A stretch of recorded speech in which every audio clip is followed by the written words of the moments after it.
दोस्तों, Iran Israel जंग पर सीज फायर के बाद आज देर रात से ही भयंकर हमले चल रहे हैं। देखिए, लेबनान में इजरायली हमलों से एक ही दिन में 250 से ज्यादा लोगों की और मौतें हो गई। उसके बाद पूरे देश में राष्ट्रीय शोक का ऐलान किया गया और इन हमलों पर ईरान ने कहा कि सीज फायर और जंग साथ साथ नहीं चल सकते हैं। जबकि कल आपको पता होगा सीज फायर की घोषणा हुई थी 2 सप्ताह के लिए, जब अमेरिका, इजराइल, ईरान के बीच। लेकिन सीज फायर की घोषणा के कुछ ही घंटों बाद इजरायली सेना ने लेबनान में सैकड़ों मिसाइलों से हमला किया, जिसमें 250 से ज्यादा लोगों की मौतें होने की खबर है। लेबनान की सिविल डिफेंस एजेंसी के मुताबिक इस एयर स्ट्राइक में कम से कम 1165 लोग घायल हो गए और इसके बाद पूरे देश में लेबनान में राष्ट्रीय शोक घोषित किया है। तो इन हमलों के बाद इधर ईरान ने भी कह दिया वापस होर्मुज रूट स्ट्रेट को दोबारा बंद किया जाएगा। लेबनान पर इजरायली हमले में 254 मौतों के बाद ईरान ने भी फैसला लिया। तो अमेरिकी राष्ट्रपति डोनाल्ड ट्रंप भी बोले कि सीज फायर में हिजबुल्लाह शामिल नहीं है। यानी ट्रंप का और इजराइल का कहना कि हम हिजबुल्लाह पर तो हमले करते रहेंगे ऐसा। तो इन हमलों के बाद अब ईरान ने भी सीज फायर के बावजूद होर्मुज को वापस बंद कर दिया है। वहीं अमेरिका के राष्ट्रपति डोनाल्ड ट्रंप ने ईरान को अब एक और नई धमकी दी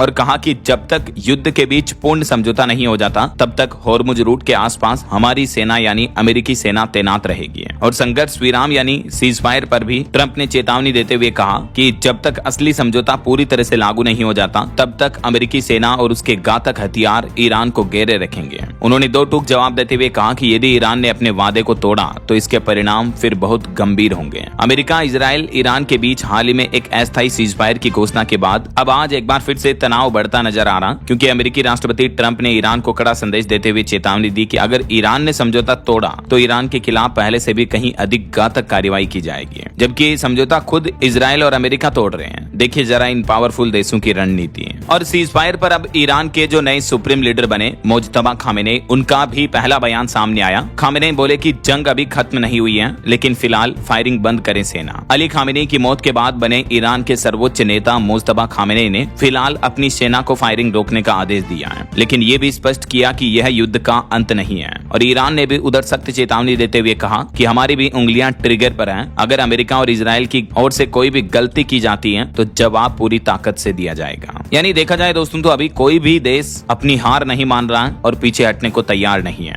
अभी जो सीज फायर हुआ इस पर सबसे बड़ा सवाल ये है कि आखिर अमेरिका ईरान संघर्ष विराम में जीत किसकी हुई है। तो इस पर पूर्व राजनयिक का यह कहना है कि युद्ध का कोई विजेता नहीं है। पूर्व राजनयिक अशोक सज्जनहार ने अमेरिका ईरान के बीच हुए सीज फायर समझौते को लेकर कहा कि ऐसे समझौतों में अक्सर सभी पक्ष जीत का दावा करते हैं, लेकिन असल में जीत किसी पक्ष की हुई ही नहीं। उन्होंने इस युद्ध विराम के बाद की स्थिति और विभिन्न देशों की प्रतिक्रियाओं का विश्लेषण किया और उसके बाद ये तर्क दिया। ANI से बात करते हुए सज्जनहार कहते हैं कि जब भी कोई अस्थायी समझौता होता है तो सभी पक्ष ये दावा करते हैं कि उन्होंने जीत हासिल कर ली है। ठीक ऐसा ही भारत पाकिस्तान के बीच जब जंग हो रही थी ऑपरेशन सिंदूर के दौरान जो सीज फायर हुआ, उस समय पाकिस्तान ने कितना जोर जोर से बोला था कि हम जीत गए, हम जीत गए। इसी तरह से अभी ईरान भी ये दावा करेगा कि वह जीत चुका है। उधर संयुक्त राज्य अमेरिका को भी ये दावा करना होगा कि वह जीता है और इजराइल भी यही कहेगा, लेकिन असल में जीत किसी की हुई ही नहीं। पहले क्या कि अमेरिका ने जब ईरान पर सबसे पहले हमला किया तो अमेरिका को लगा था कि हम 2-3 दिन में ही जंग जीत लेंगे, क्योंकि ईरान के पास ताकत ही कितनी है। लेकिन यही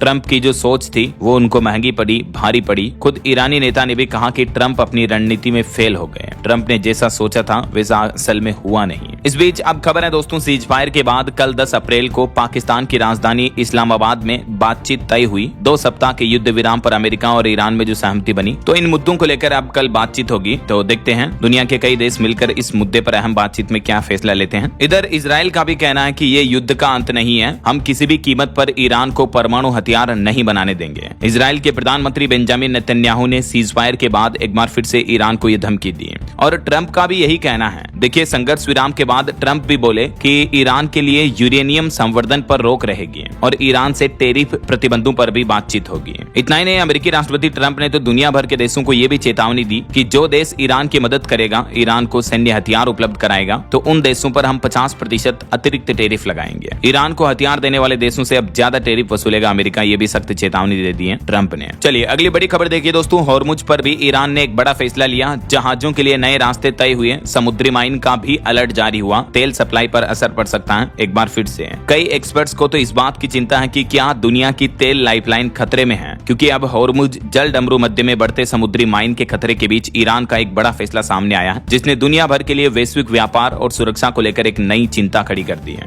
अब नए वैकल्पिक मार्ग बनाने जा रहा है ईरान। ये देख सकते हैं ईरान के IRGC नौसेना द्वारा जारी किए गए नए मार्गों का विवरण भी। और इतना ही नहीं दोस्तों, ईरान ने तो इस युद्ध विराम के बाद अपनी 10 प्रमुख शर्तें भी सामने रखी, जिसमें ये भी प्रमुख शर्त शामिल है कि जो हॉर्मुज रूट से गुजरेंगे उन जहाजों से अब हम टैक्स वसूलेंगे, ट्रांजिट टैक्स लिया जाएगा टोल टैक्स की तरह। और दूसरा, हॉर्मुज रूट पर ईरान का ही कब्जा रहेगा, उस पर अमेरिका आधिपत्य नहीं कर पाएगा। और इतना ही नहीं, ईरान को जो पिछले 40 दिन में इन हमलों से जितना नुकसान हुआ उसके नुकसान की भरपाई भी की जाए अमेरिका इजराइल द्वारा, मुआवजे की मांग भी की है। तो ये ईरान की कुछ प्रमुख मांगे हैं सीज फायर पर भी। और क्योंकि सीज फायर के बाद आज फिर से हमले देखने को मिले, यही वजह है कि आज फिर से भारतीय शेयर मार्केट में गिरावट हुई। देखिए सेंसेक्स लगभग 700 अंक गिरकर 76,850 पर रहा, निफ्टी भी 170 अंक नीचे आया। जबकि कल तो अमेरिका ईरान सीज फायर के बाद क्रूड ऑयल कच्चा तेल भी $100 से नीचे पहुंच गया था, 15% सस्ता हुआ कुछ ही घंटे में। 6 साल में एक दिन की सबसे बड़ी गिरावट क्रूड ऑयल में कल देखने को मिली थी। लेकिन आज फिर से ऑयल वगैरह मजबूत होते दिख रहे हैं, जबकि शेयर मार्केट बाजार गिर रहे हैं। और इन युद्ध के हालातों के बीच भारत सरकार ने भी एक बड़ा फैसला लिया। देखिए आप, फंसे हुए निर्यातकों को राहत दिलाने के लिए डीजी शिपिंग का आदेश दिया है। पोर्ट्स को पारदर्शिता बरतने के भी निर्देश दिए हैं। जो मिडिल ईस्ट में पश्चिम एशिया में जारी तनाव के बीच भारत के महानिदेशालय शिपिंग ने देश के सभी बंदरगाहों को यह निर्देश दिया है कि फारस की खाड़ी क्षेत्र में फंसे निर्यातकों को दी जाने वाली रियायतों का पूरा लाभ पारदर्शी तरीके से पहुंचाया जाए, ताकि देश के जो व्यापारी कारोबारी हैं, एक्सपोर्ट इंपोर्ट वाले, उन्हें कोई दिक्कत ना हो। और भी डिटेल्स आप देख सकते हैं भारत सरकार द्वारा जारी इस सर्कुलर में क्या क्या कहा गया है। और खबर है अमेरिका ईरान वार्तालाप को लेकर भी अनिश्चितता बनी हुई है। पाकिस्तान दौरे पर ईरानी प्रतिनिधिमंडल का पोस्ट भी हटाया गया। और इस सीज फायर पर पाकिस्तान कुछ ज्यादा ही अपना क्रेडिट ले रहा था, तो पाकिस्तान की शहबाज शरीफ सरकार की भी पोल खुल गई, क्योंकि खुद यूएस अमेरिका ने बताया कि सीज फायर की जानकारी शेयर करने से पहले उसे ट्रंप ने चेक किया था। मतलब ट्रंप के पास होमवर्क चेक करवा के फिर युद्ध विराम के ट्वीट को पोस्ट किया था पाकिस्तान सरकार द्वारा। तो पाकिस्तान कहीं न कहीं अमेरिका की गुलामी करता हुआ दिख रहा, और यही वजह है कि ईरान जंग थमने और सीज फायर के बाद पाकिस्तान के प्रधानमंत्री शहबाज शरीफ उन्हीं के देश में काफी ट्रोल भी हुए हैं। पाकिस्तानी नागरिकों ने, यूजर्स ने पूछा कि पाकिस्तान पर यूएस इतना दबाव क्यों बना रहा है। दुनिया भर में पाकिस्तान की किरकिरी हो गई, और कई सारे जो डिप्लोमेटिक एक्सपर्ट्स हैं उनका तो ये मानना है कि यूएस ईरान युद्ध विराम के पीछे पाकिस्तान नहीं बल्कि असली खिलाड़ी चाइना निकला। आखिरकार डोनाल्ड ट्रंप ने भी हिचकिचाकर ये मान ही लिया कि इस सीज फायर में चाइना का मुख्य रोल रहा है। पश्चिम एशिया में छिड़े संघर्ष को युद्ध विराम तक लाने का श्रेय भले ही पाकिस्तान ले रहा हो, लेकिन इसमें अहम भूमिका चाइना ने निभाई है।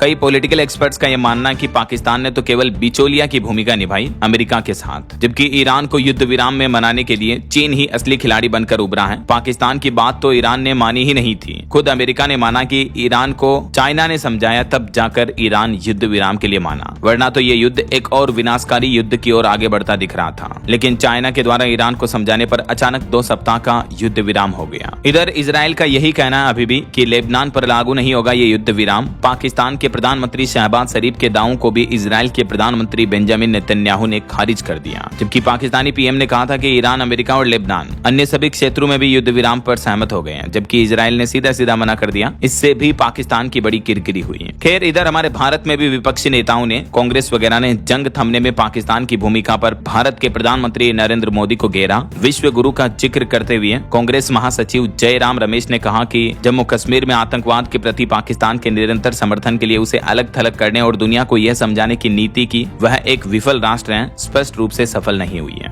तो ये कुछ पॉलिटिकल बयानबाजी भी देखने को मिल रही है हमारे देश में भी युद्ध के हालातों के बीच। और इधर सीज फायर पर भारत के विदेश मंत्रालय ने भी पहला बयान देते हुए कहा कि ईरान में जंग रुकने का स्वागत है, पश्चिम एशिया में शांति बरकरार रहने की आशा है। पश्चिम एशिया में संघर्ष विराम पर अमेरिका में भी सियासी संग्राम देखने को मिल रहा। अमेरिकी संसद में भी 85 सांसदों ने अमेरिका के राष्ट्रपति डोनाल्ड ट्रंप का इस्तीफा मांगा है। अमेरिका की राजनीति में भी ट्रंप का पूरा विरोध देखने को मिल रहा अभी भी है। वहीं एक चौंकाने वाली रिपोर्ट तो ये सामने आ रही दोस्तों की अमेरिका पर ईरान समर्थित साइबर खतरा बढ़ता जा रहा। यूएस की जो सीक्रेट एजेंसी है FBI, उसकी तरफ से चेतावनी दी गई, जल ऊर्जा सिस्टम और PLC डिवाइस निशाने पर है। यानी अमेरिका के टेक्नोलॉजी सिस्टम पर कभी भी ईरान साइबर अटैक भी कर सकता है ऐसा, या ईरान को जो समर्थन देने वाले देश हैं वो कर सकते हैं। ईरान में थमी जंग पर UN, चाइना, ऑस्ट्रेलिया, न्यूजीलैंड समेत दुनिया भर के देशों की प्रतिक्रिया देखने को मिली। ज्यादातर देशों की सरकारों ने खुशी जताई और शांति शांति की अपील की है। लेकिन चिंता की बात यह है कि युद्ध विराम की घोषणा के बाद भी पश्चिम एशियाई देशों में मिसाइलों के अलर्ट गूंज रहे हैं, तनाव बरकरार है। भारत सरकार ने भी अपनी एडवाइजरी में कहा कि